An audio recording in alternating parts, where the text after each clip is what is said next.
सुधांशु जी, जो हम बात कर रहे हैं, ये जो दरक रहा है, कहा अभी अनिल सर ने कि वो जो ब्रांड था, ब्रांड तो हो गया, और जो हमारा आज का विषय भी है कि बिना बोले भी चोट की जा सकती है, बड़ी गहरी और तीखी चोट की है राहुल गांधी ने। जिस तरीके से किसानों वाला जो एक इशू प्ले कर दिया, फंस गए पूरी तरीके से, कि पहले उनको संसद के गेट पे रोका गया, किसानों को, वो किसान नहीं आ सकते भीतर। ठीक है, आपने दिल्ली में आने से रोका था, लेकिन वो आमंत्रित कर रहे थे नेता प्रतिपक्ष, तो बिना बोले एक इतनी गहरी चोट कैसे कहेंगे, कैसे देखेंगे? लग रहा है कि अब कोई, और साथ साथ दूसरी चीज ये भी कि पूरा बिखराव हो गया है विपक्ष, कोई निकल के आता दिखता नहीं। तो आप संक्षिप्त में अपना जो राय है प्रकट कीजिएगा, डॉक्टर सुधांशु। देखिए, ये जो इस बार की जो लोकसभा है वो कई मायनों में नई लोकसभा। एक तो वो भौतिक रूप से नई लोकसभा है, हम पुरानी लोकसभा बिल्डिंग से नई लोकसभा बिल्डिंग में गई है, पर जो लोगों की उपस्थिति है उसके हिसाब से भी वो नई लोकसभा है। अब नरेंद्र मोदी जी और उनकी संस्था, उनकी पार्टी की दिक्कत क्या है कि उस नएपन से वो अपने को एडजस्ट नहीं कर पा। आप देखें, जो कल बनर्जी ने किया, मुझे लगता है कि वो उसको इतनी हल्के में लेने की नहीं है कि सोशल मीडिया पे आ गया, लोग उस पे कमेंट्स कर रहे हैं, मीम्स बनाने, वो चीज नहीं है। डॉक्टर साहब लॉजिकली, बहुत लॉजिकली और बहुत वैलिड पॉइंट्स उन्होंने रेज किए। उन्होंने कहा ना, उन्होंने तो आसंदी को निरुत्त कर दिया था कि आप बात कर रहे हैं, आप नेहरू जब यहाँ पुराने उस पे चर्चा होती तब आप कुछ बोलते नहीं है, आप चुप्पी साध लेते हैं, उंगली दिखा के बोला, बड़ा तीखा था, तो इसीलिए तो आप आज देखिए, तिलमिलाए आज।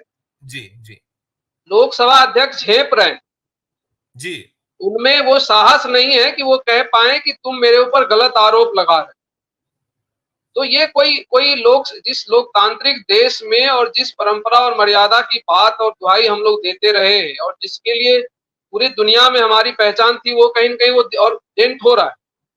फर्क 2014 से 19 और 24 के बीच अब ये आया है कि लोग उंगली दिखाकर कह रहे हैं कि हाँ जी, अब ये आप ये गलतियां करते हो, आप ये गलतियां 2019 से लेकर 2019 से 24 तक में भी किया, जब 100 से ज्यादा सांसदों को इन्होंने निलंबित किया। पर आज उनकी वो हैसियत नहीं है, क्योंकि जनता ने एक तरह का संदेश दिया है। देखिए, चूक हुई है, सारे चैनल चला रहे हैं, वो सारी रिपोर्ट पे हम नहीं जाएंगे कितना वोट ज्यादा आ गया, क्या हो गया और किस तरीके से जीता गया है चुनाव। चुनाव आयोग के ऊपर सवाल उठ ही रहे थे। अब लोकसभा स्पीकर के ऊपर पहले दबी जुबान में उठती थी, अब उनके सामने खुले में, और पूरा देश उसको देख रहा।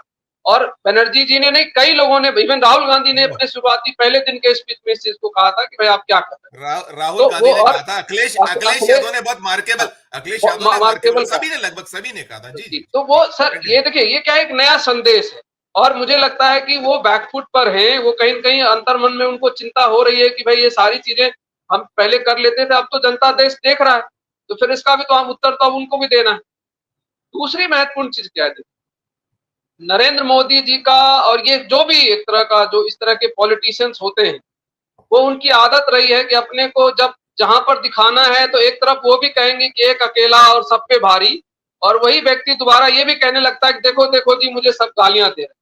तो जब जैसी भाव भंगिमा बनानी है, वो भाव भंगिमा वो बनाने की कोशिश करते। अब उनको ये लग रहा है कि भाई चूंकि विपक्ष स्ट्रांग हो गया है, तो अगर हम निरीह दिखेंगे, बातें करेंगे, जनता के सामने जाएंगे, तो शायद हमें कुछ एक मर्सी, एक सिंपैथी मिल पाए। पर जनता उसको, उनको खारिज कर चुकी है। तो वो चीजें आप करते रहे, वो लोग देख रहे हैं कि कौन, भाई ये कहना कि प्रधानमंत्री का गला दबाया जा रहा है, अरे आपको सबसे ज्यादा, आपके पास पूरा हक है, आप 2.5 घंटे 2 घंटे पार्लियामेंट के अंदर बोल रहे हो, कौन आपका तक गला दबा रहा है। लेकिन फर्क ये आया है कि पहले आप झूठ बोल के निकल लेते थे, आज आप झूठ बोलते हो तो आपकी झूठ पकड़ ली जाती है, उसको जनता के सामने उजागर की जाती है, तो आपको तकलीफ होती होगी, आपको अंतर्मन में ग्लानि आती होगी कि भाई देखो मेरा झूठ पकड़ लिया गया। तो झूठ बोलेंगे तो झूठ पकड़ेगा ना, तो ये कौन रोक ले। दूसरी चीज, तीसरा देखिए क्या है, जो आपने कहा किसानों वाला, ये तो मतलब ये एक और तरह का, और राहुल जी ने इस इलेक्शन रिजल्ट के साथ ही वो सारी चीजें करने दिखाई है, करके दिखाई है जो उनको कहा जाता था। आज के दिन राहुल गांधी 24/7 पॉलिटिशियन है, वो उन्होंने प्रूव कर दिया। यात्रा से जो वो शुरू हुआ है, वो यात्रा उनकी निरंतर जारी, और वो हर तरफ हर जगह आप देखिए, कोई साहसी व्यक्ति हो सकता है, राहुल गांधी जैसा ही व्यक्ति हो सकता है। जब स्मृति ईरानी पे अटैक होना शुरू हुआ, इवन कांग्रेस के कार्यकर्ताओं ने, कांग्रेस के लोगों ने भी कई बार जब कुछ उल्टा सीधा लिखना शुरू किया, तो आगे बढ़ के आए और उन्होंने कहा कि नहीं ये मत करो, ये हमारी संस्कृति, ये उनकी संस्कृति हो सकती है, हमारी संस्कृति नहीं, मत। तो जो एक और महत्वपूर्ण चीज जो अनिल जी कह रहे थे, देखिए राहुल, मैं बार बार ये कह रहा हूँ, राहुल गांधी एक भारत के अंदर जो राजनीतिक आज के दिनों में जो पॉलिटिशियंस है उससे वो डिफरेंट है। वो एक्टिविस्ट की तरह काम, और एक्टिविस्ट और पॉलिटिशियन में फर्क होता है। एक्टिविस्ट इस बात की चिंता नहीं करेगा कि मुझे अमुक काम, उसको अगर लगता है कि देश हित में फलाना काम करना जरूरी है तो उसको फिर और चीजों की चिंता वो नहीं करता। पॉलिटिशियन हर स्टेप पे इस बात की चिंता करेगा कि मुझे इससे 5 वोट मिलेंगे कि 5 वोट घट जाएंगे। तो राहुल गांधी का वो स्टाइल ही नहीं है। वो लगातार जहां पर मान लीजिए अंबानी अडानी, इस जो अभी भी हुआ है बजट के बाद भी उन्होंने डबल ए अपने ट्वीट में लिखा है। पता नहीं बहुत लोग समझ नहीं पाएंगे या क्या, पर उन्होंने डबल ए लिखा है कि डबल ए के लिए बनाया गया बजट। अब वो डबल ए कौन है सब कोई जानता है। तो उस स्थिति में उनके ही पार्टी के कई लोग, अनिल जी भी कह रहे थे अभी अंबानी की शादी हुई तो उनके पार्टी के भी कई लोग गए, लेकिन राहुल जी को और सोनिया जी को घर पर बुलाने मुकेश, मुझे लगता है अकेले होंगे शायद जिनको बुलाने के लिए मुकेश अंबानी स्वयं चल कर आए, लेकिन नहीं गए, क्योंकि वो जो कह रहे हैं, जिन बातों को वो बिलीव करते हैं वही बात वो कहते हैं। तो ये एक इंपॉर्टेंट पहलू है। और अब रियल मायने में आपको बताऊं, और एक महत्वपूर्ण चीज और है, वो प्रश्न कि नरेंद्र मोदी नहीं तो कौन, उसका उत्तर अब देश के पास है। नरेंद्र मोदी नहीं तो राहुल। अब बीते जमाने की बात हो गई, नरेंद्र मोदी नहीं तो कौन, बीते जमाने तो की, वो सबको समझ में आ रहा है। आज उनकी लोकप्रियता दिन ब दिन बढ़ रही है।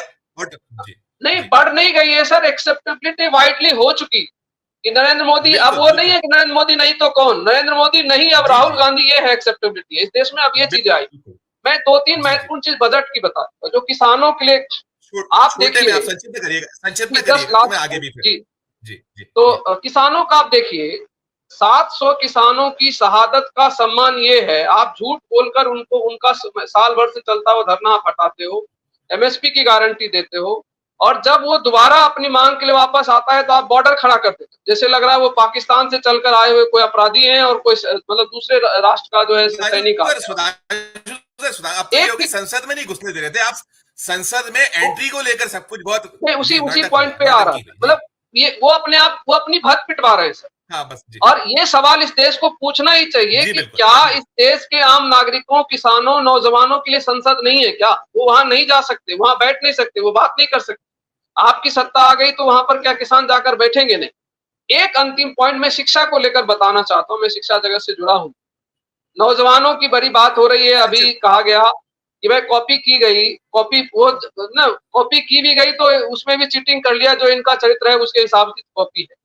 लेकिन एक चीज बता रहा हूं, देश भर में ढिंढोरा पीटकर नेशनल एजुकेशन पॉलिसी 2020 लागू किया, और आश्चर्य है कि वो नेशनल एजुकेशन पॉलिसी इस देश के पार्लियामेंट में विदाउट डिबेट एंड डिस्कशन इस देश में लागू हुआ है, जो 86 के बाद बनी हुई पॉलिसी थी, 34 साल बाद बनी थी। उसको पार्लियामेंट में ले जाना चाहिए था, नहीं ले जाया गया, और एग्जीक्यूटिव ऑर्डर से 2020 को लागू किया गया। आपको पता है उसके अंदर 4 साल का बीए किया गया, और यूजीसी जो इस हायर एजुकेशन इंस्टीट्यूशन की फंडिंग करने वाली संस्था है, उसके बजट में 66% की कटौती हुई। अब आप सोचिए कि 1 साल आप एक्स्ट्रा कर रहे हो, कहां से लाएगा ये कॉलेज? ईडब्ल्यूएस रिजर्वेशन लागू हुआ है इस देश के अंदर, और उसके नाम पर 2019 में खूब बड़े-बड़े चुनाव जीते इस सरकार ने।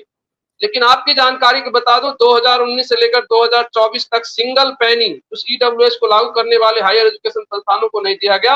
हम लोग एक्सपेक्ट कर रहे थे कि इस बजट में शायद कुछ मिलेगा, लेकिन फिर भी नहीं मिला। तो है ये किसी के लिए नहीं, केवल पॉलिटिक्स, केवल सत्ता, उसके हिसाब के बजट हैं, वो सबको दिख रहा है सर। इसलिए उसमें अब कुछ छुपाने की बची नहीं। देश तैयार है, देश विपक्ष के साथ खड़ा है, देश इंडिया गठबंधन के साथ खड़ा हो चुका है, और वो दिखता है। और उस इंडिया गठबंधन को राहुल गांधी जी बहुत ढंग से लीड कर रहे हैं, ये एक बहुत अच्छा संदेश।